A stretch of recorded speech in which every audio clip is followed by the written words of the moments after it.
I never did any real event training. I didn't have a set of stone. I didn't have a log. But I did a lot of movements to symbolize, what I was doing. One of the toughest strongmen in history, right here. It's not a beauty contest. This is strongman. I'm to be alive.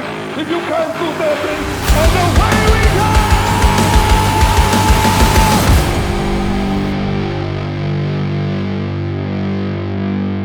Hello and welcome to Giants Live, the Strongman Podcast. Once again, Colin, myself, and Darren in the house. But today's guest is none other than the 4 times world's strongest man, Magnús Ver Magnússon. We love you, Maggie. How are you, Maggie? I'm right. Now, there's so much we're going to talk to you about. All right. In terms of when someone says to you, strongman, number one memory, or in fact the proudest moment you've got in strongman, do you have a proudest 10 seconds when you look back and think, that was it? Yeah, I do.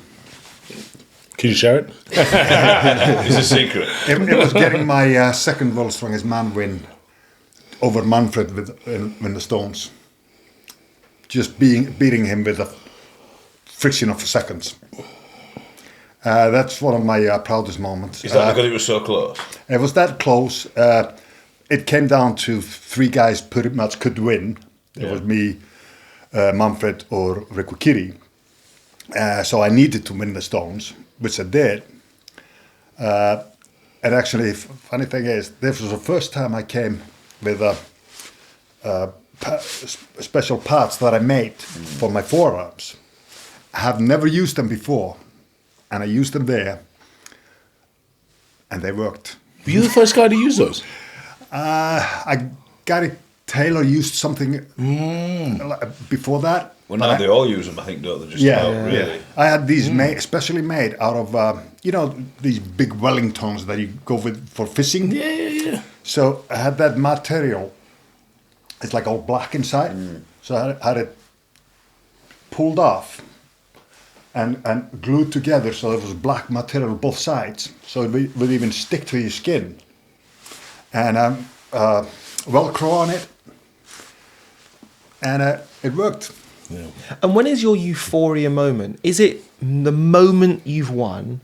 Or is it when you're actually standing on the podium? Or is it celebrating with your loved ones? When is that actual moment of, I've actually done this?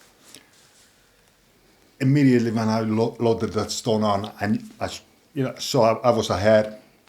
And the weirdest thing is, like, I knew Manfred would be fast with the stones. And so my game plan was, stay with him for at least first 2 or 3. And then in my mind, it was like go. And I ran really fast back. I'm ahead of him with the last 2. I remember one time, Bryce, we were talking about strongman, and it was actually the Hercules hold when you took on Mr. Casimir. And beforehand, you said it'd be really interesting to watch Maggie, because Maggie thinks about every single thing that he does, and he understands the implements and how to work the kit like no one I've ever seen before. Absolutely, yeah. Well, you actually, why not right in saying you figured out, I think we had to change the piece of kit, didn't we? That if you leant backwards, was it? There was some little thing you taught Hapthor, and he went from being last one year to top the next year. Maybe we should even say it again in case no one else figured out what it was. Magnús is that's why he's the greatest ref. I mean, he basically wrote the book on angles you could do to poach turn gamekeeper. Well, exactly. Anything that you can do within the rules, anything that you can. If you can get an edge, that Hercules hold, I'd never tried it except that morning when I tested out my length wise on it. But I figured it out a long time ago that the tighter you would get it, but still get a good grip. So when they let go of the weight, it wouldn't really hit you.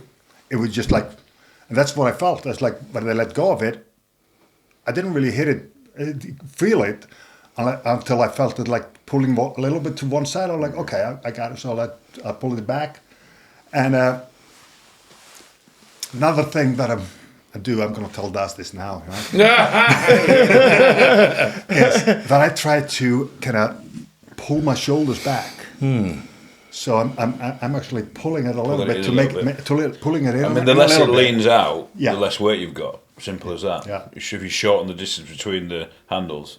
So everyone tries doing that a little bit, but there is a danger aspect in there. That if you let go, you go flying backwards into like a big bar that's sticking in. So but all these things over your career probably bought you some titles. You know what I mean? All these little things. Yeah. Because when you get to the top end, you know, even now, there's not that much between the amount of times where it's the final event, it's the Atlas Stones, there's half a point or 1 point.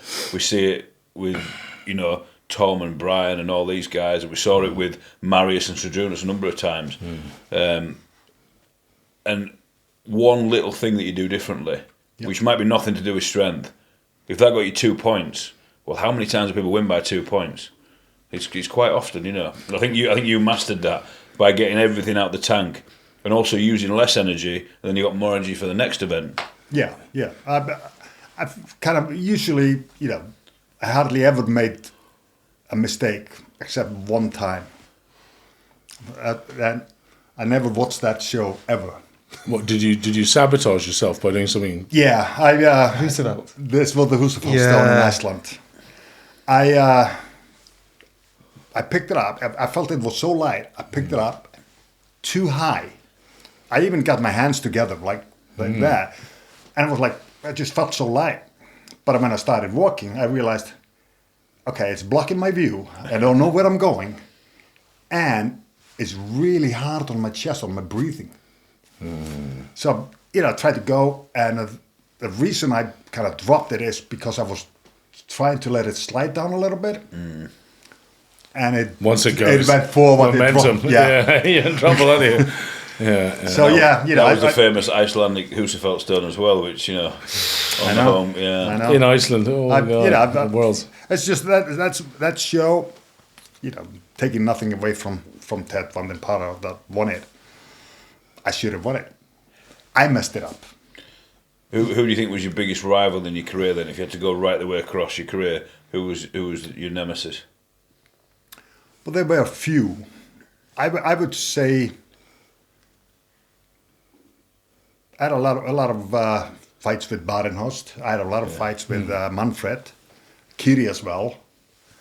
All of these guys could have won World's Strongest Man, but they were all so good, weren't they? And never won it. Yeah. You know, Badenhorst was just such a tough fight. In fact, you kind of left an era of great men who never won World's Strongest Man behind you. And Manfred Herbal and they could have Kiri won, but I had a different idea. But the way you entered the sport was unbelievable, because people often say my mum's generation. I say, oh, mum, I'm working on strongman. She'll say Jeff Capes, John Paul Sigmarsson, Bill Casimir, and you come directly as a result of John Paul Sigmarsson. Yeah, I had been asked to be an event tester, alternate. Portugal? Was it? No, it was Portugal, was it? No, it was The island, what island? Tenerife. Tenerife, sorry. Yeah, and you know, I was fine with that. And then 5 weeks before, I get a call. John Paul Sigmarsson just tore his bicep in Denmark, and we want you to compete. So I'm there like, okay, I don't know what I'm going into, but I had been doing a lot of shows that summer, so I was in good shape, and I'd been up against Jamie Reeves, I'd been up against John Paul, and it had come to a show that they had to scrap an event, so I wouldn't win it. But Wow. But so, you know, sometimes karma hits, and I don't know. It's not their fault, but you kicked ass, man. You went there and you crushed it at that Worlds. Yeah, As a reserve. That must be the only time that's ever happened. A reserve came out. Has anybody gone to it first time and won it? Obviously, other than 1977, that's the first time. Ahola first time. Yeah. But that's quite a thing, then, isn't it? To go the first time, because now we see the guys coming through over probably like a 5. You can't do it now. 5 year period at least to get to the top. Eddie and Thor and all these guys. Yeah. quite, you know. To be honest, I was awful pleased. The numbers went, it was agreed to go back from 25 to 30 because if you don't have 30 men at Worlds, there's a whole load of guys who don't get blooded, as it were. Yeah. And you need 8-10 new guys each year to get blooded, or they're never going to make the standard. The next Well, the first time you go, it's quite daunting, isn't it? When you first go to World's Strongest Man, and you What was your first? Mine was 2006. But the first time I went, I just didn't want to come last. I just wanted to make sure, I just wanted to look like I belonged there, You had an easy group though. Kujanovski, Yeah. Fister. Where did they come in that one? Yeah, First and I didn't get second? any favouritism. But obviously, to go the first time and win it, I remember I just wanted to just not look like an idiot, you know what I mean, and look like you fit in. But imagine going and winning it the first time. I'll tell you a funny story. At that time, we all met at Heathrow. So we were all flown in. We all took the same plane from Heathrow to Tenerife. And I'm there at the airport and these guys start showing up. That's the first time I ever saw Manfred Herbal. Big Ted Vandenpara. Yeah. How tall was he? Ted was like 7 foot. 7'1". Yeah. It was actually And I'm like, Yeah, he's only 7 foot. And I'm one. like- Manfred had the biggest arms in the world. and I'm like looking around like, what the hell am I doing here? Like, Jesus, what am I got myself into? Then you go like, oh, I'll show them. Well, you obviously had the confidence to Yeah. do it, 'cause you got to have that OD confidence. was there. OD was there as well, He was a small guy. You see what I'm coming Yeah. from? How heavy was I'm like, OD? they were all big guys. Gary was there as well. He was the only other normal-sized human being, wasn't he? Well, Gary sort of looked like a gorilla, didn't he? I was saying, Gary wasn't that small. How big was O.D. Wilson? Was he like 200 200 kilos, yeah. And 2 meters tall. Yeah. Wow. At what point do you think, in amongst all that, I back myself here? It's my first Worlds, I've had 5 weeks' notice, and I'm going to win. I believed I could win.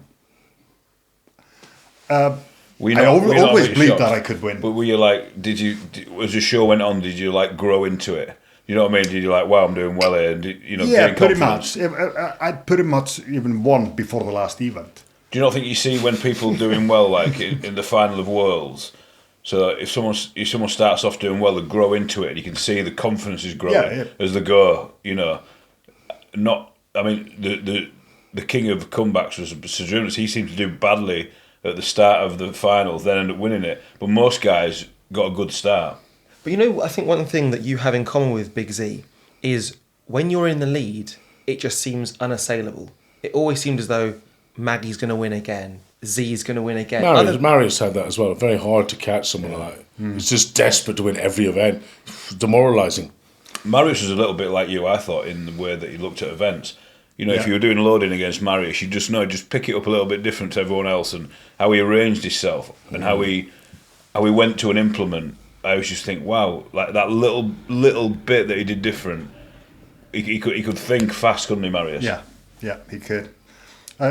It's kind of funny you mentioned that. It's like, in Iceland we used to do like nature stones all the time. So over the years, the guys were like. So when we were testing the stones before we do an event, the guys were like watching what I was doing. They wouldn't ask how to place them or whatever, but they were looking like. So I used to just tease them by, felt them, turned them a little bit, and left them like that. Well, so you would leave it the bad way up kind of thing. Yeah, kind of. What my dad used to teach me, he taught me a trick. If you have a bent caber, but basically you always want the bend to go forward like that. You don't actually want it behind you, or it'll end up just sort of sitting there. And as you put up the caber to someone else, just give it a wee twist, son, and stitch them up so the weight's in totally the wrong position. And so he had a little tricks like that. Have you always been a thinker like that? Stitching others up. You kid. I think I have, yeah. I came from a background, from farms. Can I just say, Magnus basically invented the towel and the belt trick. That was the snatch log for reps. That was yours, wasn't it? Yeah. 96 Mauritius. Yeah. Yeah, that was Magnus. Magnus figured out that if you got it there, he could get all his hip power in. Another Magnus one. Well, that wasn't actually the reason. I'll tell you the reason. Oh, sorry. Earlier that summer, I was doing a log, I think it was, rather than the stones, and I pinched my skin on the stomach against it. Now, I don't know if you know this, but Forbes Cowan lost a belly button because of this. That's right, yeah. Yeah. Ooh. So Wow. So that was the reason I didn't put a beach towel in my belt, but I stuck a little towel there just to make that softer. More of a bathtub. But that was the reason for it. I would put that there just because I didn't want to, because that hurt. I was like black all over it. And I didn't want that to happen again. Yeah. And if you really watch my cleans with the log, I didn't clean it from the belt. I brought it higher. I thought you snatched it really from the belt. I brought it higher. I snatched it from there. Right. Okay. So I didn't really use the belt for the clean. I apologise. But people thought I did. apologise. People thought I did. So what was I'll tell you, you did. Mega Man thought you did. Yeah. Mega Man was Oh, convinced you cooked up this new cheat. I know. He went mad. Anyway. Yeah. what was your favourite event then that you did back then? My favourite events at the time would always be loadings, deadlift, squat. Well, when we competed in squat, nobody touched me in squat. No one. Magnus was also. You were the king of the 3 lift maximum weight content. Had you done powerlifting to a pretty high level, hadn't you? European level. Well, the same year I got invited to do that first World's Strongest Man. I was the European powerlifting champion by being in a minus 125 kilo class, beating the super heavies in total as well, winning the best lifter award on points. And at that time they had a formula called the Schwarz formula, I think it was. Okay. Now they have Wilks. That's right. Yeah. So Schwarz formula was really towards the lighter guys. It was usually like 67 kilo guys that would win the best lifter awards. Not that year. So I was like, it was like top 3 in the points. Yeah. So I was like with really lighter guys in. How many times did you scupper Riku Kiri though? Do you remember in the max, like max deadlift in '96? I think you scuppered him. Do you remember that in the final? You because there was always there used to be a rule. It was like 3 lifts allowed, but whoever did less lifts or whatever won. So I think we had 5. Maybe it was 5 lifts. I think we had 5 lifts. And Maggie would always skip an early one, and no one else seemed to figure this out until it was too late. I would always, I figured it was like if we started at deadlift with 260 kilos, I'm like, why? There's no point for me to start there. But guys like Riku Kiru, whatever, they would do it. And it was like they didn't understand the rules or read the rules. And I knew by just skipping one attempt, I would beat them if we got equal on lifts, on the weights. So I would always do that. Only one that figured it out was Badenhorst. And when I skipped that against Kiri and him, Badenhorst comes to me like, very smart. So he did the same thing, so he could be equal with me. Do you think that the powerlifting world championships that you did before winning worlds the first year, do you think that was a real good setup? Like training to be world powerlifting champion, then going straight into worlds. That's probably a really good thing to do for your mindset and knowing that you've just won a world title. Oh yeah, I was actually the Europeans, but I won the Europeans. The weekend after, I was in Scotland doing games and stuff, and I don't know, for some reason, it was never a problem for me to switch from powerlifting to strongman. Most guys, that transition doesn't go well. It was never a problem. And talking about, also Colin, the Highland Games, I got 2 times 3rd place in the World Championships. You know how many training sessions I did usually for doing the Highland Games? 3. Wow. I believe That's probably why your shot put was so ugly, no? Yeah. But, you know, You could have been a lot better. I think I had, what was it, 49 feet in with the shot, with the putt. We were talking the other day, you did over 80 feet in the way for distance. 80, hell of a throw. 80 feet, 6 inches with that, about 130 with the hammer. So yeah, and 17.6 on the weight over the bar. You could, I mean, if you different country, you might have been an Olympic shot putter or a javelin thrower. Amazing. I think Maggie, you were a hammer even. Yeah. Do you know, the thing that always used to impress me, because 96 was the first World's Strongest Man I got involved with. And I was a young man, maybe 21, and I was walking around with sort of invisible loaves of bread under my arms, trying to be a tough guy, like this. And, all the big guys really did have to walk around like this. At least I thought, until I saw Magnus, who was wearing this black leather jacket first time I met him in jeans. And there was the World's Strongest Man. He just wasn't trying to be the big tough guy. He just was the man.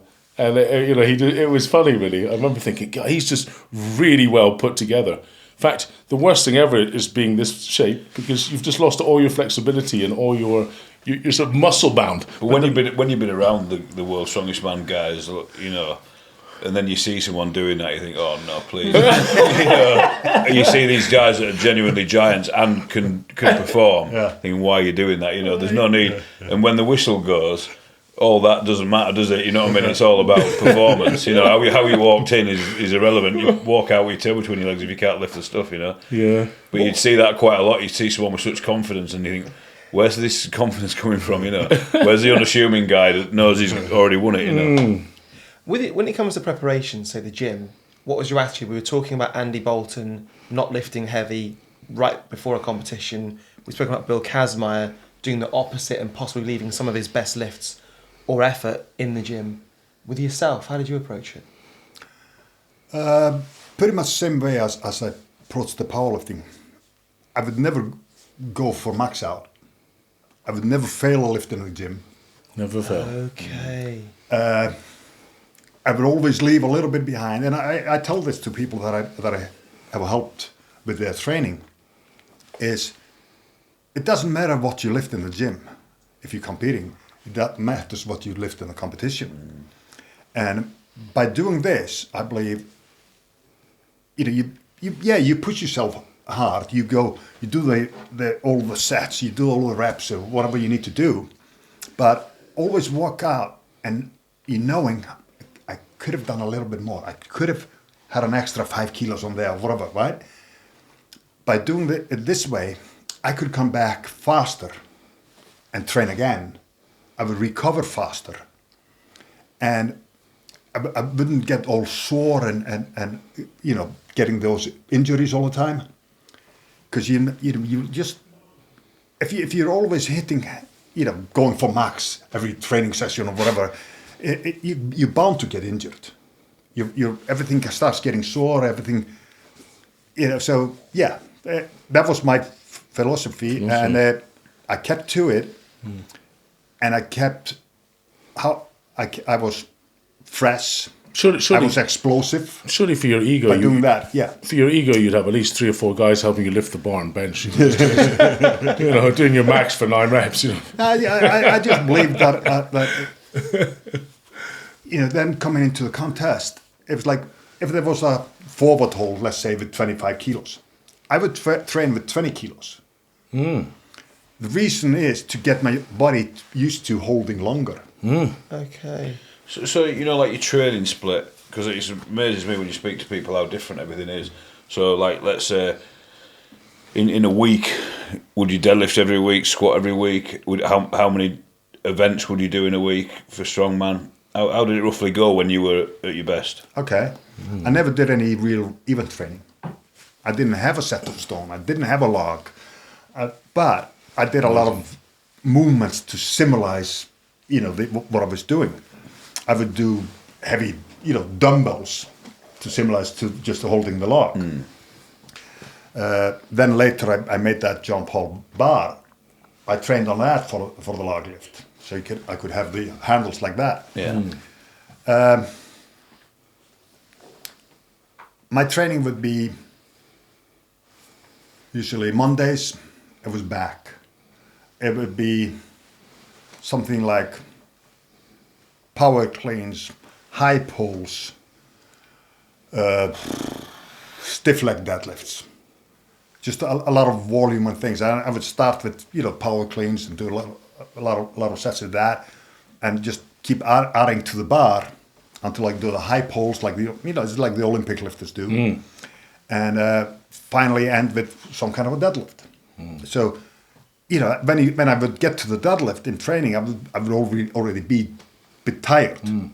So that's why I'm saying you can't go all out and do your best lifts. Anything like that, it would just, that would be pretty much my Monday. Tuesday, I would do, for example, an overhead press, military press, and then maybe a really high incline. Wednesdays was just leg days. So I would do squats, I would do step ups, so I would have like a walk up and down. A box. On a box and a bench. So Weighted. Yeah, weighted with Bar weights or on my shoulders. Dumbbells and bar. Like going up to 250 kilos on your shoulders or whatever. On a step up. Really? Okay. Wow. Do you know, it's interesting because Casimir said he did those all through his career. Yeah. He actually got a massive weighted vest that went on that he could put plates on over his shoulders and see little steps up and down to get. It's a good idea, isn't it? To get the For hip safety, flexors. but then really, Yeah. Well, it's also like you get your balance. You get your get your body knowing to work on just one leg at a time. Must be good for yoke, for farmer's walk, for a million things. Really, yeah. That's how I figured it anyway. I almost think that there should be a machine you could make to do that. That the weight goes over your shoulders and it's put pressurising your heavy walking, if you like. By the way, have you got one of those squat machines? Instead of having to squat with a bar on your back, there seems to be all the rage now to just like a belt. It's like a belt thing, isn't it? It attaches to your. Oh, what would you call it again? Belt squat. Belt I've squat, seen those. Yeah, and it's like a machine that you pull Goes up and through down. Yeah. I haven't got one. No. I made a belt squat for my gym. Wow. Just built it. I tried one. I have to say, I thought it was magnificent. Yeah, it is. They don't take up a lot of room either, do they? No. And all the load off of your back as well is great. I think they're magnificent. So the belt goes around your hips. Right. Yeah. It doesn't surprise me you made one, Maggie, because again, if you're training legs, you don't really want to have all the stress on your upper body as well. Yeah. It would give you more. That's fair.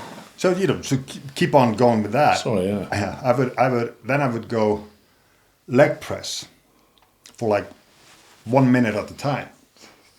So what I was doing is like I was working on my strength, but I was also working on my lactic acids and endurance in the muscle.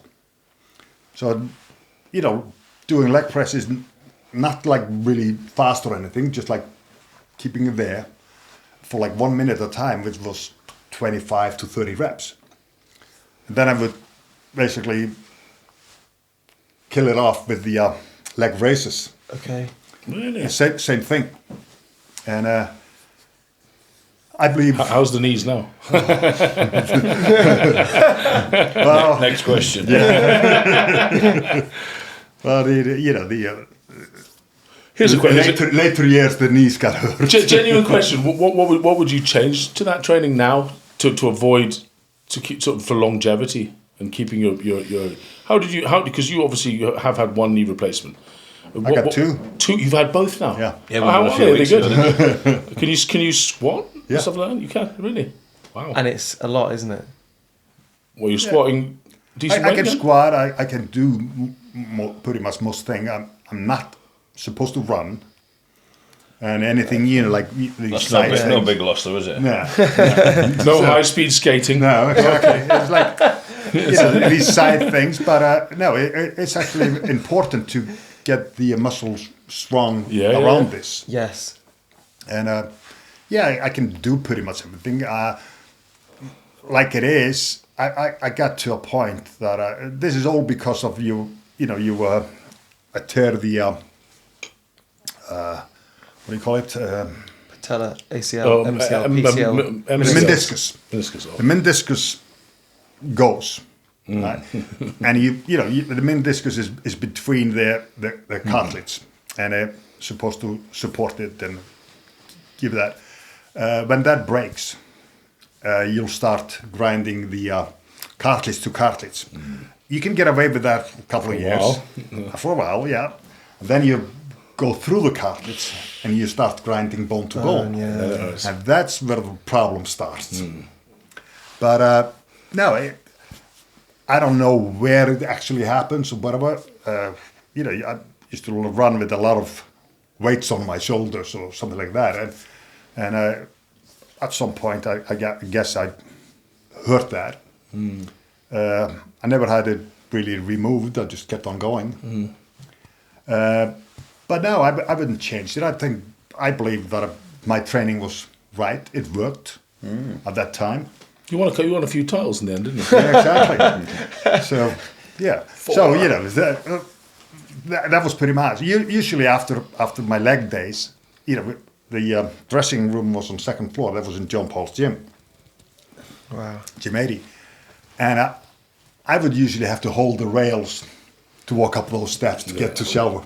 So I've got a question. So looking at this year's World's Strongest Man, which is up and coming, who do you think, you've got Tom, you've got Brian, who was close last year, Novikov, who's just won Europe's Strongest Man, you've got Evan Singleton, breathing fire, and I don't know. And I'm just going to help you out here. We know that you're the referee, so you don't have a favourite, but looking at the guys, who do you think is the most likely? Ulysses is back, apparently. Ulyssis is coming back. So I don't know where you've ever had a time where you've got as many previous champions. If they all get to the final, there's a lot of previous champions that could win it. Yeah. Previous champions that are still current, if that makes sense. Who's your money on? That's a difficult one. I'm really looking at the field. I don't really think I would be able to pick a winner. But all these guys you mentioned have a big chance. Yeah. They sure do. Ulysses has come back unbelievably good.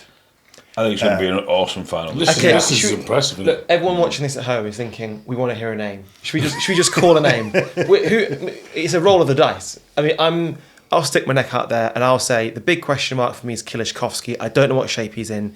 If he's at his absolute best, I think he wins, and I'd love him to win because he hasn't got one yet. But I'll put my neck out there. I'll go Tom Sultan. Gricey. Well, but basically the three of us really shouldn't say anything. Basically, tournament directors here and the referee. It's kind of like a terrible. We'll stay in part. Stitch me up. Stitch me up I honestly thought Alexei might not have been on form this year with current situations. And then he goes and wins Europe's, which shows how gutsy he is. Unreal. You can't count Tom out because look at last year. Brian's always there or thereabouts. Brian's always a threat. The problem is with Brian, you hear people saying, "Oh yeah, Brian's finished. He only came second." It's like what? If I came second, it'd be the biggest thing I've ever done. Whereas your career would be different. Brian's come second by 1 point, and it's I won't win it again. He was good. Don't forget, he's 40. Last year, he performed better and was better shape, better prepared than I've seen him for years. But he lost a bit of weight actually, because the year that Lissis won it, I thought Thor and Brian came in too heavy. They were both massive. Every moving event they struggled with. Whereas Brian came back and he still looked massive, but he looked like he'd just trimmed down a bit, and he was quick again. So I think that year they maybe got it wrong, to be honest. I think he also learned Sacramento. 114 degrees. If you turn up as the biggest man on earth, you're just going to be also the sweatiest man on earth pretty quickly, aren't you? Ulysses came back well, to you that know rogue something invitation. About that. I could win the sweatiest man on earth contest easily. It's one of my talents. So Ulysses came back to the Rogue Invitational and looked incredible and beat all those guys. You know what I mean? He looks amazing. So he's such an athlete. Yeah. So he looked finished, to be honest, and then he had these stem cells, and it's like a new man. And then I see Singleton, exactly. He's just getting better and better in his game. Singleton's game, you know what I mean? He comes up for it, hungry. You know. Does he have the mental strength needed to be the WSM? That's the big question. I think he I does. say yes. I think he does 100%. Yeah, but the big problem is Tom. You know what I mean? Tom is. I don't see Tom's weakness now. You know, even in over pressing, he gets close to Luke sometimes. I think he beat Luke on the axle at Royal Albert Hall. About 2020 when he came 10th in the Hercules hold, got angry, came back, and then won the log press. Yeah. He did all 5 logs, didn't he? Yeah. Unbelievable. He was the only person to do them all, I think. Pritchett Maybe might have done them Pritchett as did, well. yeah.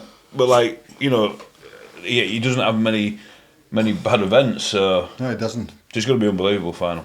I don't know what it is. It seems to be that his grip letting him down a couple of times. I think he's working on that. I know. But I'm sure he's getting better at it. He's got a Hercules hold made. Oh wow. Another thing I was going to ask was like, so the difference in strongman, obviously, from when you were competing to now is different. How do you see it? Where do you see it going? You know, is anything wrong with it now? What's your opinion on where we're moving with it? Well, I've been around the strongman for a long time. You know, it's like kind of been involved with, being a part of it, seeing it grow, and I can see it grow even further, and it's amazing to see the shows now, the equipment now. Even though I'm always a big favorite for the natural kind of equipment, you know, natural stones, like, but you know, I love stuff like that. But and the athletes, there are more athletes, there are more good athletes, and you know, they're all getting good. They're all training on the implements. They're all, you know, the standard has gone beyond belief, I think, and they still seem to be getting better. I don't know how that's possible. Scary. It's scary, isn't it? But no, you know, it's like you guys put together the greatest shows on earth. Seriously, in strongman, you know. Thank you. Yeah, it's always entertaining. You know, crowd is fantastic, and The referee. Don't give Bryce any praise. No, I think to be honest with you, when people say that, you know, we do get praise for what we're doing, and I think that's nice. But however, the whole thing doesn't work without a team, the fans, brilliant athletes. You can put on the best show in the world.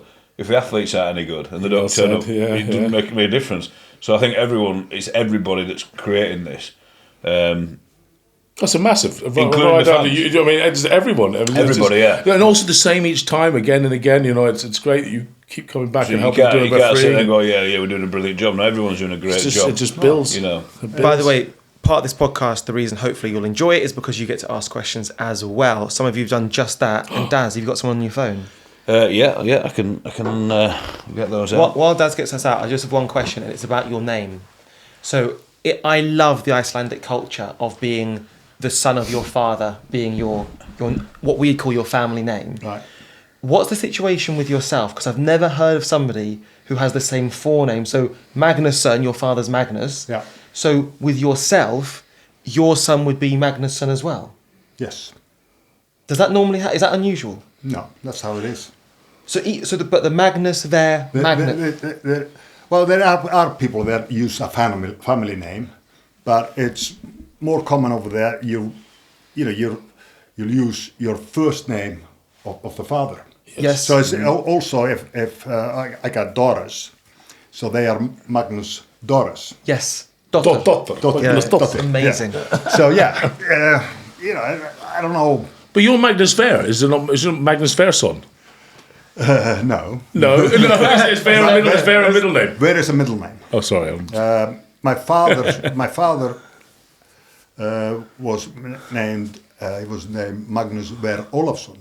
Olaf, And, grandfather. we are the only ones with that middle name, as far as I know. Fair. Wow. But there's a lot of girls, or women in my bloodline that have been named Vera. And this actually, the middle name comes from an aunt of mine, that was a sister of my grandfather, was named Veronica. So that's how the Ver name came. Veronica? Yeah. As in, yeah, okay. Yeah, so that's how the Ver name came, and then there is a Vera as well. My daughter's name. So is does that mean Vera. we can call you Veronica now? He's been known as that at night times for many years. A lot of these questions we've already asked, but one quite interesting one was on our Instagram. Someone asking, you competed, you crossed up, passed with Bill Casimir a few times. How was that? What was it like competing against? Obviously, we've had him as a guest on here, and what was he as mad as everyone says he is? You know. Yes, he was. But no, he was a fierce competitor, and for some reason he seemed to thrive on negativity. You know, it's like getting the organizers, you know, getting in their hair. Well, you probably know what I'm talking about. Getting them in, like getting into little arguments here and there, and he seems to thrive on that. To get him in the zone, you think? To get him, yeah. Interesting. Different people get wound up by different things, don't they? Some people are, Some people get angry and probably perform worse. Yes. And some people thrive off it, I think. And Kaz obviously needed to get himself in that angry place. You can see that when you watch his videos, though. You know, he had to go berserk, didn't he? Whereas other people, if you watch Novikov's so calm, it's like, and Casimir's the rage, and probably Singleton's a bit more like That's that. exactly what I was going to say. Absolutely got to blow his But leg. Maggie, even during your competitive days, when I saw you at your best in like '96, and you could smile at the top of a deadlift. You weren't going absolutely crazy. You were always very. You almost have flicked the switch just at the very last second, or did you even have to flick the switch? Were you? I did, and a lot of times, you know, we're sitting with the other athletes in a tent, you know, waiting for the event to start or whatever, and I would just like be messing around, just telling jokes and, you know, getting into their head. Well, they're trying to get psyched. Yeah, just they're trying annoying to get them. psyched, and I would mess with it, and then it's like, okay, 10 minutes or whatever, right? It was like it would be like the movie with, you know, Over the Top with Stallone. They're like, The hand goes backwards. and they're like, okay. One more good question here. There's a lot of questions, but I'll ask you ones I think are best. What current day strongman is the most like you approached strongman like you? A current strongman. Current strongman that is most like Magnús Ver Magnússon. A thinker. Yeah. You know, thinks about what he's going to do, visualizes it. You know, how you grab things or whatever. I would say Novikov. Yeah. That's exactly what I would have said, yeah. Yeah, that was weird. Also, definitely. in every sense, as in not a massive guy, but power to weight off the charts, calm, thinks, composed. Even, say, yesterday, in the log, didn't hit a 200 log, didn't try to hit the 200 log, came, did exactly what he needed to do, on to the next one, and chilled between them. Got the points. Should Luke Stoltman have gone for that log? The The world record? The 230. Well, yeah, he was. Did it damage his chances of Europe, do you think? No, I don't think so. Also, how many opportunities do you actually get? Real opportunities. Which is to why he take took that it. He world took it. Of record? course he took it. Well, Luke's 218. Obviously, that was won the log championships with Bibby, but it was pretty good. Think. It was a good Okay, 218. all I say is just think There back. was Think a back, bit more there. think back to Hapthor whenever he won the European titles.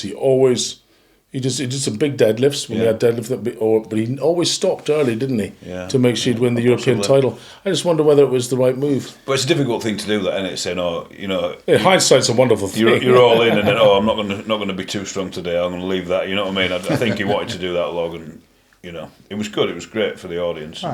Reminds me, do you remember Zadrunas in 2015 when he went for the log record in the world strongest man final, and then he lost by 1 point, I think, in the end to Brian. And I said, why did you do it? And he went, because I thought I could do it. I just wanted to do it. Kurt Kowalski. Luke wouldn't have tried it unless he thought he could do it. Yeah. That's the thing. Well, Kurt Kowalski, the powerlifter, when he, a week out from the World Powerlifting Championships, hits £1,000 for a double. He was meant to hit it for a single. And they said afterwards, why did you do that? And he said, because when it's Christmas, you open your presents. Love that. Love it. That's true. You know, that was how kind of my training was as well. It's like I would, you know, when you have a good, you know, usually have a plan, especially in powerlifting. You know, you want to build up to a certain weight, and I wouldn't go just by that plan. Sometimes, if you have a really good day, you'll jump ahead of yourself, and I would just do that. Yeah. I would just go higher this week if it worked out. You would do. Yeah, I would. You wouldn't stick to the mathematical formula. I wouldn't hold it back. Okay. I would use it. So I might go slightly lower the next week. Yeah. But I always believe that, go by how you feel. So write the program in pencil. Yeah, exactly. But did anyone coach you? You coached yourself. No. Did anyone coach you, Daz?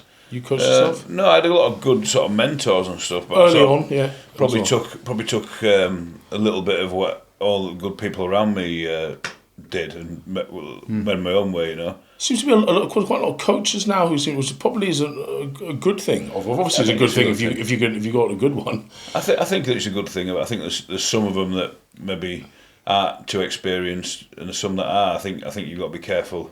There's a lot of stress on a strongman because you have to be your own PR machine, your own nutritionist, your own coach. At least you did. And a lot of these guys now have a lot of. But also, outside help. I'd say previously in strongman, the lifts weren't so optimal. So you could go from comp to comp and perhaps lift at maybe 85, 90, early 90%. Now you're lifting right at the max. And I wonder if that is now a fact that you want someone mentally to be there with you. And also I think going into the gym with a plan is going to help. Saying, right, today I'm going to do this. And like you say, it can change. You might go, actually, I was only going to go light today and I feel great. You take the advantage. But I think going in with a plan is definitely it's always good to have a guideline, right? Okay. But it can vary a little bit how you feel that day. It's also if you come in and you feel bad, I'm not going to be able to hit that today. Then don't try to hit it. Yeah. Mm-hmm. The discipline. Just hit a little bit lower and leave it with that. Well, we're going to leave this podcast with exactly that, and that's been the wise words of this man here, the 4 times world's strongest man, the legend, the hero, Magnús Ver Magnússon. Cheers, mate.